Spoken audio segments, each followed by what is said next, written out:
आज आसतु बनिबा brinjal fry बा बैगण भजा रेस्टोरेंट स्टाइल रे से पुनी पूरा कम समय। नमस्कार, रोजोड़ा किचन को आपण मानक स्वागत। ब्रिंजल फ्राए बनया पई हमको एठी दरकार 3 चम्मच भजा हेइथिबा बेसन, 1 चम्मच सुजी, 1 छोटो चम्मच जीरा पाउडर, 1 छोटो चम्मच धनिया पाउडर, 1 छोटो चम्मच काश्मीरी लंका पाउडर। एटा ऑप्शनल अछि, आपण चाहिले आ जगह रे नॉर्मल लंका गुंड मध्ये नै परिबे। 1 छोटो चम्मच हल्दी पाउडर, हाफ चम्मच करी मसला पाउडर। एटा देले आर टेस्ट बहुत बढ़िया आसी। जदि आपण प्याज रसुन रे बनेबे तेबे आपण ता बदले चिकन मसला हाफ चम्मच नै परिबे। स्वाद अनुसार लूण, फ्लेवर बैगण रे चटपटा फ्लेवर आने भी एठी मनोची हाफ चम्मच चाट मसला पाउडर। एबे को हम भल्ला से मिक्स करनबा। आशा करूची आपण मानक रेसिपी निश्चित भाव पसंद आसीबो। वीडियो को फुल अच्छे निश्चित करनु जानि परबे केमती बनिया होची।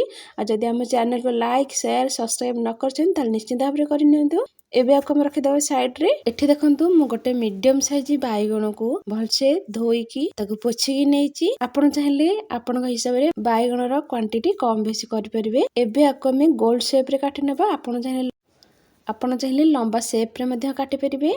देखंतु मु एठी पूरा हाफ इंच साइज रे सब बैगन को काटि नेची। एबे आको कोन करबा ना हम जो गोळै की रखिचे मसला को दी पट साइड समान भाव रे मसला गुंड को हम लगै दबा।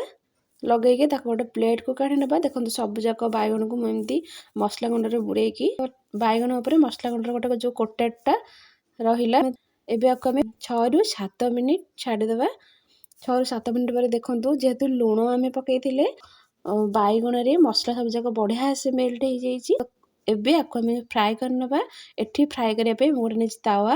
एठी मु जेहेतु बिना पियाज माने रेसिपी बनौची सेति पे मोठ नेची रिफाइन तेल 2 चम्मच। एबे आको हम ब्रश सहायता रे तावा रे चारिपट जाक हम भलसे ताको सेम ऊपर लगै दबा।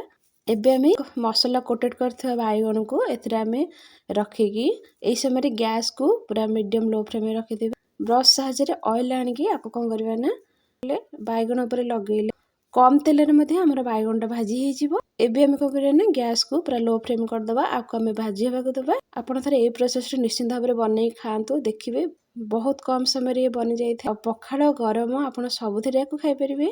सुजीटा हम देइते तादरे क्रिस्पीनेस आने पे बहुत भलो काम करिवो। आ बिना कॉर्नफ्लोर रे मध्ये हे तयारी हे जिवो। आ आको आपण गरम गरम ही खाइबे, ता टेस्ट अलगा। एबे देखंतु लाइट गोल्डन कलर हेला पर्यंत आको हम भाजी नबा। केतेले गैस बढ़िबो केतेले कमिबो आपण देखिकी से अनुसार ये करिवे।